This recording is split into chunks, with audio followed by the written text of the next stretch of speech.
Salam, Bapak, Ibu, dan saudara sekalian.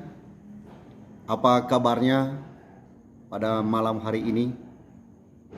Saya berharap kita semua dalam keadaan sehat, dalam keadaan bahagia, dan kompak selalu. Pada kesempatan ini, saya akan menyampaikan renungan firman Tuhan bagi kita dengan judul Menang Melawan Pandemi. Sekali lagi, menang melawan pandemi. Oleh karena itu, saya mau mengajak kita sekalian untuk membaca satu bagian firman Tuhan yang terdapat di dalam kitab Filipi, pasalnya yang keempat, ayat 11 sampai dengan ayatnya yang ke-13. Beginilah bunyi firman Tuhan. Ku katakan ini bukanlah karena kekurangan, sebab aku telah belajar mencukupkan diri dalam segala keadaan. Aku tahu apa itu kekurangan dan aku tahu apa itu kelimpahan. Dalam segala hal dan dalam segala perkara tidak ada sesuatu yang merupakan rahasia bagiku, baik dalam hal kenyang maupun dalam hal kelaparan, baik dalam hal kelimpahan maupun dalam kekurangan. Segala perkara dapat kutanggung di dalam Dia yang memberi kekuatan kepadaku.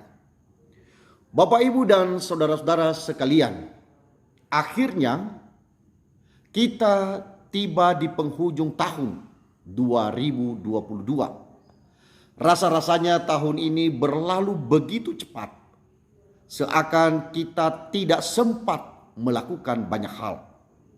Padahal sesungguhnya tahun ini begitu lama dan penuh dengan aktivitas. Hanya saja mungkin kita merasa gagal dan perjalanan kita begitu berat. Berlalunya hari, minggu, bulan, dan tahun bukanlah hal yang tak terduga. Ini hanya sekedar fenomena biasa saja. Hari-hari kita memang harus berlalu dan tidak mungkin kita tunda. Pada malam hari ini, tepatnya 31 Desember 2022, kita kembali merenungi perjalanan kita selama ini. Hal ini penting untuk mengingat dan mengevaluasi berbagai pilihan dan keputusan-keputusan yang kita ambil. Satu hal yang pasti, bahwa banyak peristiwa yang terjadi dalam hidup kita ini, kadang kita mengerti dan seringkali kita bingung untuk memahami arti dari segala hal yang telah terjadi. Pandemi yang melanda seluruh dunia selama ini sangat mempengaruhi semua aspek kehidupan kita. Secara politik, banyak orang gaduh mempersoalkan berbagai kebijakan dalam penanganan pandemi. Keamanan negara pun ikut juga terseret dalam arus pandemi. Keamanan negara harus dipertimbangkan untuk segala keputusan di tingkat pemerintahan tertinggi. Secara kesehatan benar-benar sangat menakutkan. Ada banyak orang yang menjadi korban keganasan COVID-19. Ada yang meninggal secara mendadak.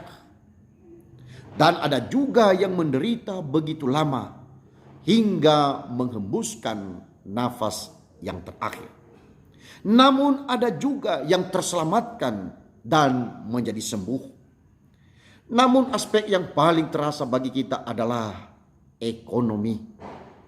Ekonomi kita terpukul keras dan jatuh hingga sulit untuk bangkit. Pukulan pandemi ini benar-benar menyakitkan dan menimbulkan rasa pahit yang begitu mendalam. Hal ini menyebabkan kita semua terbawa dalam suasana ketakutan, kecemasan, keprihatinan, khawatir, dan lain sebagainya. Kita semua menjadi putus asa dan rasanya ingin menyerah dengan keadaan yang ada. Semuanya ini karena kita mengalami krisis dalam segala lini kehidupan. Selain itu, pandemi juga melanda kerohanian kita. Kita menjadi lemah di dalam iman, dan kadang kita tidak peduli dengan ibadah dan kurban persembahan kepada Tuhan. Kita tidak meluangkan waktu untuk berdoa dan baca Alkitab.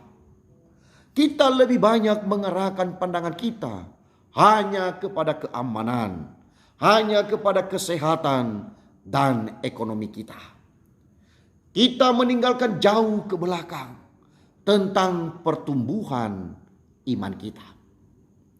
Meskipun demikian, pada akhirnya kita dapat bernafas lega karena pandemi sudah mulai dapat dijinakkan. Secara perlahan kita dapat menikmati berbagai hasil dari karya yang kita perjuangkan. Masing-masing kita dapat menikmati berkat Tuhan sesuai dengan takaran pemberian Tuhan melalui usaha dan pekerjaan kita masing-masing.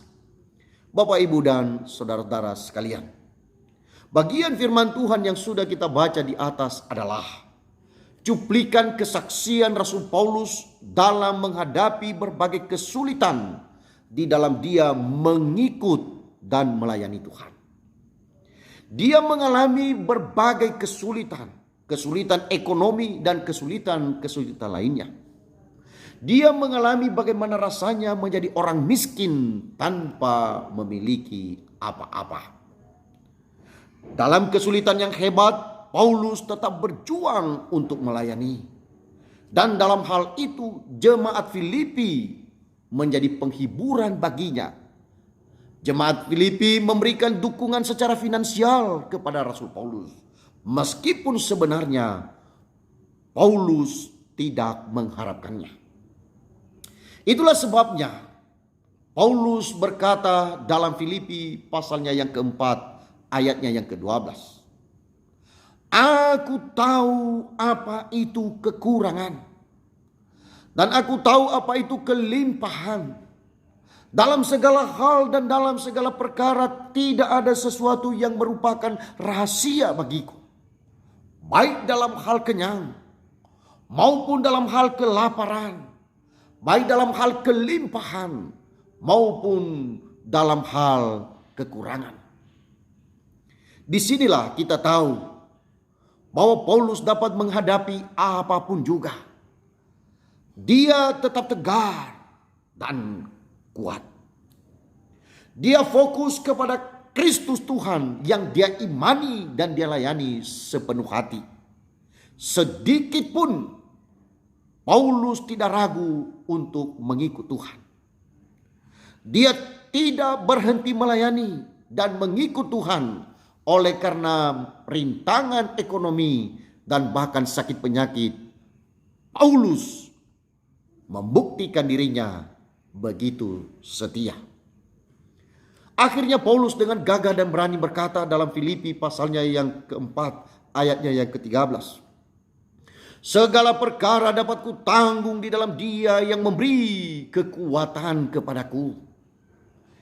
Ini adalah ungkapan iman dari Paulus sebagai tanda bahwa dia menang. Paulus menang atas kemiskinan dan kemelaratan. Dia tidak mencuri hanya karena alasan miskin dan kelaparan. Paulus juga menang atas kekayaan dan kelimpahan.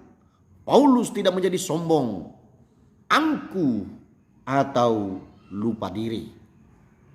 Paulus dengan sadar mengatakan bahwa segala perkara hanya dapat ditanggung di dalam Tuhan. Bersama Tuhan Yesus kita menjadi pemenang. Bersama Tuhan Yesus kita akan melakukan perkara besar dan ajaib. Paulus menyadari bahwa di luar Tuhan dia tidak dapat berbuat apa-apa. Lihat, dalam situasi dan kondisi apapun, kerohanian Rasul Paulus tetap baik-baik saja. Di saat miskin, di saat kaya, di saat lapar, dan di saat kenyang, dia tetap mengatakan bahwa segala perkara itu hanya dapat dilalui, hanya dapat ditanggung di dalam Dia yang memberi kekuatan, yaitu Tuhan kita Yesus Kristus. Oleh karena itu, jika kita ingin menang atas berbagai kesulitan hidup, maka kita hendaknya bergantung sepenuhnya kepada Tuhan, berserah dalam pelukan kasih dan anugerah-Nya. Kita hendaknya lebih banyak berbenah untuk dapat tetap tinggal bersama Tuhan. Hanya Tuhanlah yang tetap setia. Hanya Tuhan yang tetap mengasihi kita. Hanya Tuhan yang penuh dengan kasih karunia. Pertanyaan untuk kita semua, maukah engkau menang atas pandemi, atas penderitaan, atas sakit penyakit, atas kegagalan, atas kepahitan, atas kemiskinan, atas kelaparan, dan atas segala kelimpahan? Kalau kita mau menang, maka andalkan Tuhan dalam hidupmu. Berusahalah untuk memperbaiki hubungan dengan Tuhan dan sesama. Berjuanglah untuk menata kembali segala hal yang sudah mengalami kepincangan. Jangan tunggu hari esok, mulailah malam ini juga. Berserahlah kepadanya dan rasakan jamahannya. Dan yang keenam, muliakanlah Tuhan dan nantikanlah lawatannya. Yakin dan percayalah, ketika Tuhan bersama kita, maka kita akan menjadi pemenang. Kita dapat mengalahkan situasi dan kondisi apapun yang menghadap. Dan pada akhirnya kita dapat juga berkata sama seperti Rasul Paulus yang mengatakan, segala perkara dapat kutanggung di dalam Dia yang memberi kekuatan kepadaku. Terpujilah nama Tuhan selama-lamanya. Amin. Selamat menang atas berbagai pandemi. Selamat meninggalkan tahun 2022. Selamat menjalani tahun 2023 yang penuh berkat dari Tuhan kita Yesus Kristus. Shalom. Tuhan Yesus memberkati. Amin.